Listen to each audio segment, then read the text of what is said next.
Coming up, what's the fate of public school funding if Texans vote for a property tax exemption? We'll tell you. Plus, a Homeland Security directive allows immigration officers to search so-called sensitive areas. Where and why in minutes. And a peek at the Robert and Janet Vackar Stadium. What's new? Stay with us. KVAQ-TV starts now.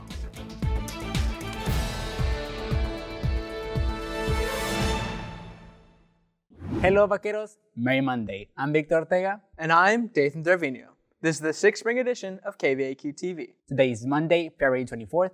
Now let's take a look at our top story. Funding for public schools in Texas may be in jeopardy if Texans approve a tax exemption in a special election in November. Our reporter, Perla Cortez, with the story. Senate Bill 4 has been approved by the Senate. The House of Representatives has until March 14th to make a final decision before leaving it to Texas voters. In a news release on February 2nd, Governor Greg Abbott announced an emergency tax cut relief of $10 billion used from the state's surplus to stop local tax authorities from increasing property taxes without the vote of Texans. Senate Bill 4 is a bill that aims to increase tax exemptions to decrease the amount of property taxes people must pay. Political science professor Mark Coswan explains how although this bill could benefit homeowners, it will negatively impact schools and other city services that help communities, including police and fire departments. Because the state of Texas doesn't have an income tax, cities fund pretty much all of their programs through either fees or through property taxes. And so if property taxes can't keep up with the needs then of a community, then you're going to see serious consequences for the quality of life for the people that live there. Currently, Texas has a $100,000 exemption for homeowners who pay property tax. Texas Comptroller states, if a house is worth $300,000 and the individual qualifies for a $100,000 exemption, the homeowner will only need to pay $200,000 for property taxes. Rio Grande resident Soraya Molina says she will be satisfied if the property taxes do decrease, especially for her parents who are elderly. And she says she wants to see improvements in her city if the taxes do increase. Personally, I do not see a change in my city that signifies the use of property taxes. Where I live, the light posts are not lit and the roads are still filled with potholes. The taxes have been increasing each year, especially this year. My parents need that extra exemption because of how much they already pay on property taxes. Although, if it increases, the teachers here get paid very low and should get paid more with that funding. Brownsville Independent School District's Chief Financial Officer Alejandro Cespedes explains if the property tax exemption increases, the district collects less from local property taxes, leading to a potential restructure of personnel. Right now, we don't have enough data to support any type of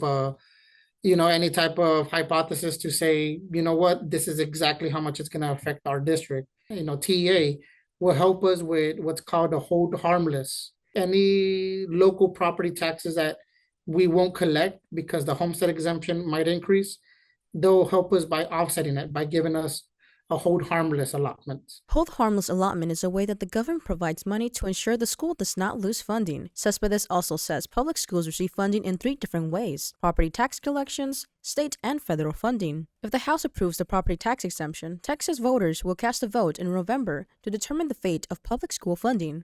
For KVAQ-TV in Edinburgh, Perla Cortez. A recent Department of Homeland Security directive allows immigration officers to enter and operate in what they call sensitive areas, which include schools, churches, and hospitals.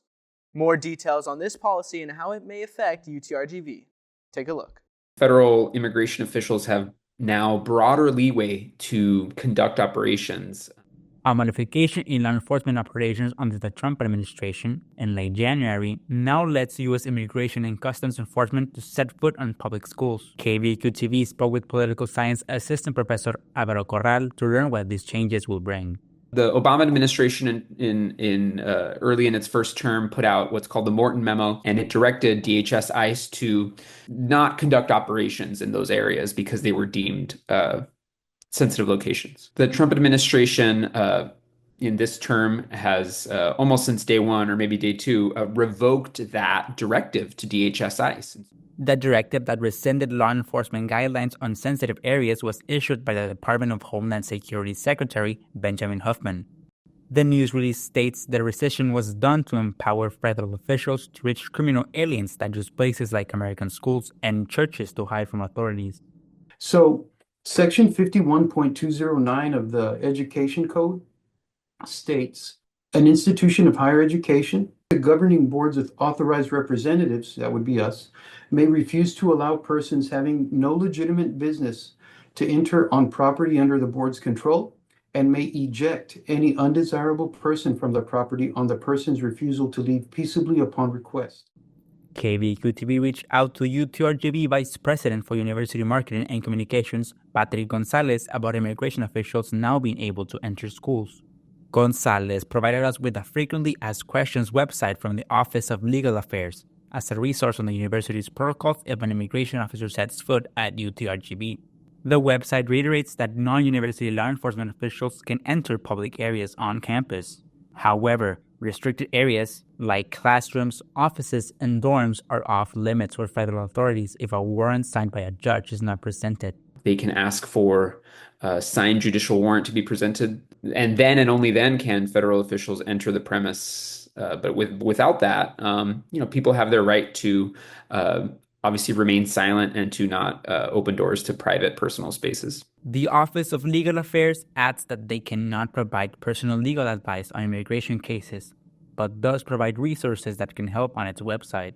If you or someone you know feels unsafe or is concerned about their current situation, the Office of Legal Affairs advises to reach out to UTRGV Student Life and Dean of Students and the Counseling Center.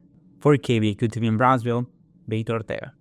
Also at UTRGV, University police arrested a man who was allegedly selling yoga books on the Edinburgh campus for refusing to leave the premises. According to a statement provided by UTRGV Police Chief Adam Cruz, University police was dispatched last Wednesday to this area near the library on the Edinburgh campus. Cruz says officers informed the man of the UTRGV solicitation policies and procedures, but the man still refused to leave. UTRGV's Handbook of Operating Procedures, Section 8DM 10-104, states no solicitation shall be conducted on any property, street, or sidewalk, or in any building, structure, or facility owned or controlled by UTRGV or the UT system unless permitted by the Regent's rules. The man was transported to the Edinburgh jail facility for booking procedures. If you're looking for some fun, you can take part in Charreada Viva la Fiesta this week. Student Activities, Campus Activities Board, and the Student Union Department will host the event, which will feature a performance by Ballet Folclórico Tizatlan. The event will have a petting zoo, rides, a best dress contest, grito contest, and an elote eating contest. Charreada will take place from 2 to 5 p.m. Wednesday on the Student Union in Brownsville campus lawn. The Robert and Janet Vackar Stadium was announced nearly a year ago, and renovations are still underway. Desiree Villanueva has a look at some of those improvements ahead of UTRGV football's first game. Desiree? Setting the stage for a whole new era in UTRGV college football.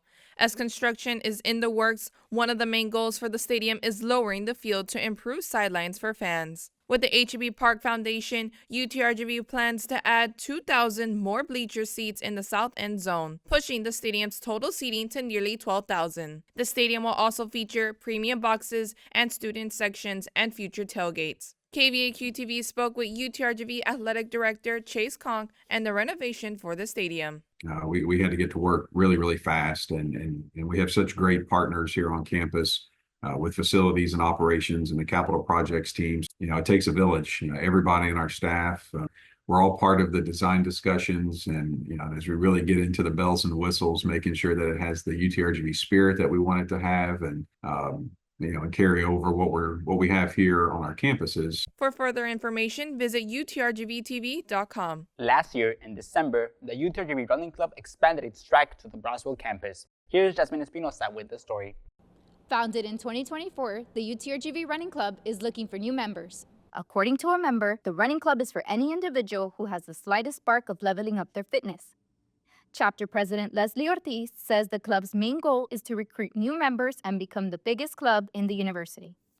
Our goal is to surpass 260 club members by the end of this year so that we can be the club with the most members in UTRGV. The UTRGV Running Club welcomes individuals with all levels of experience or no experience to join. Running Club member Javier Torres speaks on his experience in the club. we'll make sure you get comfortable, like start talking to each other. Then like we talk about what goals you want to do, while you're trying to lose weight or you're trying to like just become a fast runner. Torres says each of their meets starts with a lot of stretching. We stretch and we just do like our warm-up lap. And then from there, we stretch again to avoid injuries. And then we do our 1.5 mile run. Ortiz says the club motivates its members to run at their own pace. We encourage for the members to run at anything they feel comfortable in that works best for them. Sometimes it's running at their own pace or having a partner that keeps them accountable. But usually the flexibility yet consistency is what we encourage. The running club meets from 5 to 6 p.m. Tuesdays and Thursdays in front of the Life and Health Science Building on the Brownsville campus, and at the same time and day in the Edinburgh campus at the University Recreation Center. For more information about the running club, visit their Instagram at UTRGV Run Club. For KVAQ-TV in Brownsville, Jasmine Espinosa. Thank you for joining us, vaqueros. Watch us on BCAS monitors and social media. For KVAQ-TV in Edinburgh, Dathan Trevino. And I'm Victor Ortega. Visa.